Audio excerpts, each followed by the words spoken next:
श्री शिवाय नमस्तुभ्यम दोस्तों। जैसा कि आप सब जानते हो, माघ मास का पवित्र महीना चल रहा है। तो कल है 3 फरवरी, शनिवार का दिन, और शनिवार के दिन पड़ रही है नवमी तिथि, जो कि इस दिन को बहुत ही खास एवं विशेष बनाती है। तो दोस्तों, यदि आपके जीवन में धन संपदा की बहुत ज़्यादा कमी है, नौकरी नहीं लग रही है, व्यापार में वृद्धि नहीं हो रही है, या आपके विवाह में बाधा आ रही है, या आपकी कोई अधूरी इच्छा है जो पूर्ण नहीं हो रही है, आपने कई प्रकार के व्रत नियम सब कर लिए, फिर भी आपकी जो इच्छा है पूर्ण नहीं हो रही, तो यह वीडियो आपके लिए है। पूज्य गुरु जी कथा को सुनकर उपाय को अच्छे से समझाने का प्रयास करेंगे। बस आपको 2 लौंग और शहद से अचूक उपाय करना है। आपकी जो भी मनोकामना होगी अवश्य ही पूर्ण होगी। तो आइए दोस्तों, जानते हैं उपाय कैसे करने हैं। यदि आपके जीवन में कोई भी मनोकामना है, आपके जीवन में धन संपदा की बहुत ज़्यादा कमी है, तो इस उपाय को अवश्य कीजिएगा। अगर आपके विवाह में बाधा आ रही है, अड़चन आ रही है, तो भी आप इस उपाय को कर सकते हो। यदि आपकी नौकरी नहीं लग रही है, इंटरव्यू में सफल नहीं हो पाते हो, तो भी आप इस उपाय को कीजिए। ये वाला जो उपाय है दोस्तों, मनोकामना पूर्ति के लिए है। इस उपाय को आप जरूर कीजिएगा। इस उपाय को करने के लिए आपको 1 लोटा जल लेना है, साथ ही आपको लेनी है 2 लौंग। अब दोस्तों, 2 लौंग जो आपने ली है वो खंडित नहीं होनी चाहिए, इस बात का ध्यान रखें। साथ ही आपको लेना है 1 चम्मच शहद। अब आपको इन सामग्री को लेकर चले जाना है शिव जी के मंदिर में। शिव जी के मंदिर में पहुंचकर सबसे पहले आपको 1 लोटा जल श्री शिवाय नमस्तुभ्यम का जाप करते हुए आपको 1 लोटा जल जो है शिवलिंग के ऊपर समर्पित कर देना है। उसके बाद 1 चम्मच शहद जो है आपके पास, उसे आप कटोरी में डाल लीजिए, और जो आपके पास 2 लौंग हैं उन्हें आप इसी कटोरी में डाल देना। श्री शिवाय नमस्तुभ्यम 2 बार जाप करना है आपको। श्री शिवाय नमस्तुभ्यम का जाप करते हुए इस कटोरी में डाल दीजिए, और शहद जो है अच्छी तरह, जो लौंग है वो शहद में हो जाए। उसके बाद इस कटोरी को हाथ में लीजिए, अपनी मनोकामना बोलिए, जो भी आपकी मनोकामना, चाहे वो धन से जुड़ी हुई हो, व्यापार से जुड़ी हुई हो, या आपकी नौकरी नहीं लग रही हो, या कुछ भी आपके जीवन में जैसी भी समस्या चल रही है, महादेव से विनती कीजिए। और इस कटोरी को आपको श्री शिवाय नमस्तुभ्यम कहते हुए ओम नमः शिवाय का जाप करते हुए शिवलिंग के ऊपर समर्पित कर देना है। उसके बाद आपको 2 मिनट मंदिर में बैठना है, श्री शिवाय नमस्तुभ्यम का जाप करना है, महादेव से प्रार्थना करनी है, विनती करनी है। इस उपाय को जरूर कीजिए दोस्तों, बहुत ही अचूक विशेष उपाय है। इस उपाय को विशेष स्थिति पर करते हो तो आपकी जो मनोकामना होगी अवश्य ही पूर्ण होगी। इस उपाय को नवमी तिथि के दिन अवश्य कीजिएगा। अब जानते हैं दोस्तों अगले उपाय के बारे में। दोस्तों, यदि आपकी कोई अधूरी मनोकामना है जो बहुत दिनों से पूर्ण नहीं हुई, या आपका कोई अधूरा कार्य पड़ा हुआ है जो पूर्ण नहीं हो रहा, तो इस उपाय को अवश्य कीजिए। इस उपाय को करने के लिए आपको 1 बेलपत्ती लेनी है, साथ ही आपको लेना है 1 लोटा जल और 1 चम्मच शहद लेना है आपको। अब जो बेलपत्र लिया है कहीं से कटा फटा नहीं होना चाहिए। अगर आपको बेलपत्र नहीं मिलता है कहीं से, तो आप शिवलिंग के ऊपर भगवान से विनती करके बेलपत्र को उठा सकते हो। अब दोस्तों, इन सामग्री को लेकर आपको चले जाना है शिव जी के मंदिर में। शिव जी के मंदिर में पहुंचकर सबसे पहले आपको 1 लोटा जल जो है श्री शिवाय नमस्तुभ्यम कहते हुए शिवलिंग के ऊपर समर्पित कर देना है। उसके बाद दोस्तों, आपके पास जो बेलपत्री है और 1 चम्मच शहद है।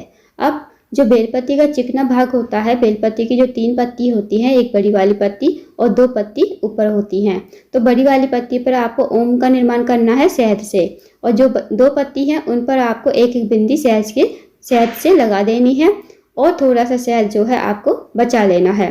फिर इस बेलपत्ती पर आपको ओम का निर्माण करके और 2 बिंदी शहद की लगाकर आपको ये बेलपत्र आपको सीधे हाथ की हथेली पर रखना है। अपनी मनोकामना बोलनी है, जो भी आपकी मनोकामना है, जो भी आपका कार्य अटका हुआ है, बहुत दिनों से पूर्ण नहीं हो रहा, या आपकी कोई अधूरी मनोकामना है जो बहुत दिनों से पूर्ण नहीं हुई है, तो आप महादेव से कहोगे, विनती करोगे, और इस बेलपत्र को श्री शिवाय नमस्तुभ्यम कहते हुए शिवलिंग के ऊपर समर्पित कर दोगे। अब जो बेलपत्ती की डंडी का मुख होगा दोस्तों, वो आपको जलाधारी की तरफ रखना है, जहाँ से जल जो है नीचे बहकर गिरता है, तो उस तरफ आपको बेलपत्ती की डंडी का मुख रखना है। उसके बाद जो आपके पास थोड़ा सा शहद बचा है, वो आपको उस शहद से आपको 7 बिंदी लगानी है जलाधारी पर, जहाँ शिवलिंग होता है, और जो जलाधारी का एंड भाग होता है वहाँ से शिवलिंग से लेकर जलाधारी के एंड तक आपको 7 बिंदी का निर्माण करना है। जब भी आप बिंदी लगाओगे तो पहली बिंदी लगाओगे तो श्री शिवाय नमस्तुभ्यम, दूसरी बिंदी लगाओगे श्री शिवाय नमस्तुभ्यम, तीसरी बिंदी लगाओगे श्री शिवाय नमस्तुभ्यम। 7 बिंदी 7 बार श्री शिवाय नमस्तुभ्यम का जाप करना है। उसके बाद आपको मंदिर में बैठना है, अपनी मनोकामना बोलनी है दोबारा से, जो भी आपकी मनोकामना है पूर्ण नहीं हुई है, या आपका कोई अधूरा कार्य है बहुत दिनों से पूर्ण नहीं हुआ है, तो अपनी मनोकामना कहोगे और आपको भगवान को प्रणाम करके विनती करके आपको घर आ जाना है। तो दोस्तों इस विशेष उपाय को भी अवश्य कीजिएगा शनिवार की नवमी तिथि के दिन। तो आइए दोस्तों जानते हैं तीसरे उपाय के बारे में। यदि कोई व्यक्ति आपके घर में बीमार रहता है या आप बीमार हो तो आप इस उपाय को जरूर कीजिएगा। या आपके घर में कोई भी व्यक्ति रोगीला है, बीमार है, या वो मेडिसिन खा खा कर थक गया है, मेडिसिन उसे नहीं लग रही है, दवाइयों का असर नहीं हो रहा है, तो आप इस उपाय को अवश्य कीजिए। इस उपाय को करने के लिए आपको 1 लोटा जल लेना है तांबे के पात्र में। साथ ही आपको लेना है एक बेलपत्र। अब बेलपत्र जो है कहीं से कटा बटा नहीं होना चाहिए। उसके बाद दोस्तों आप इन सामग्रियों को लेकर चले जाना है शिव जी के मंदिर में। शिव जी के मंदिर में सबसे पहले आपको 1 लोटा जल जो है श्री शिवाय नमस्तुभ्यम कहते हुए ओम नमः शिवाय का जाप करते हुए शिवलिंग के ऊपर समर्पित कर देना है। उसके बाद जो आपके पास एक बेलपत्री है वो आपको बेलपत्री शिवलिंग के ऊपर श्री शिवाय नमस्तुभ्यम कहते हुए समर्पित करनी है। उस रोगी व्यक्ति का नाम गोत्र बोलना है, जो भी व्यक्ति आपके घर में बीमार है, और उसे जो भी बीमारी है भगवान महादेव से कहिए, विनती कीजिए उसकी जो बीमारी है ठीक हो जाए, धीरे धीरे खत्म हो जाए। अब जो बेलपत्र की डंडी का मुख होगा वो जलाधारी की तरफ रखना है, इस बात का ध्यान रखें। फिर आपको 2 मिनट अवश्य बैठना है मंदिर में और आपको श्री शिवाय नमस्तुभ्यम का जाप करना है। फिर आपको महादेव को प्रणाम करके विनती करके आपको घर आ जाना है।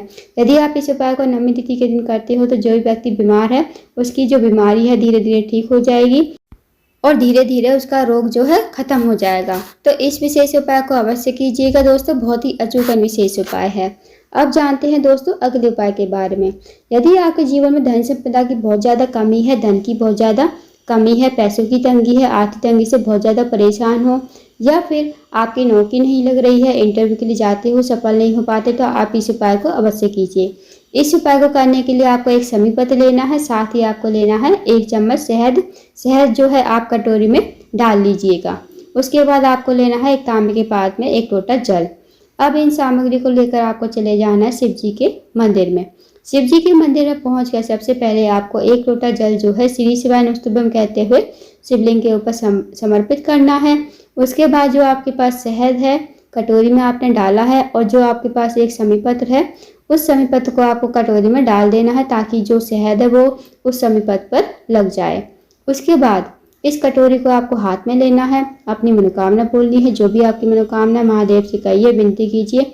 अगर आपके जीवन में धन की कमी है, धन से जुड़ी कोई समस्या है तो महादेव को बताइए, विनती कीजिए, और इस कटोरी को आपको जो है शिवलिंग के ऊपर समर्पित कर देना है।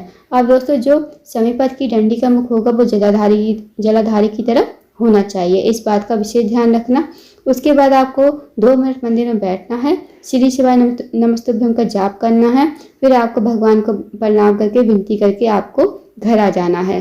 तो इस विशेष उपाय को भी करके देखिएगा दोस्तों, बहुत ही अचूक विशेष उपाय है। तो दोस्तों ये थे कुछ विशेष उपाय जो आपको शुक्रवार की नवमी तिथि के दिन करने हैं। इन विशेष उपाय को अवश्य कीजिएगा। अगर आपको जानकारी पसंद आई हो वीडियो को लाइक करें, शेयर करें, चैनल को जरूर सब्सक्राइब करें।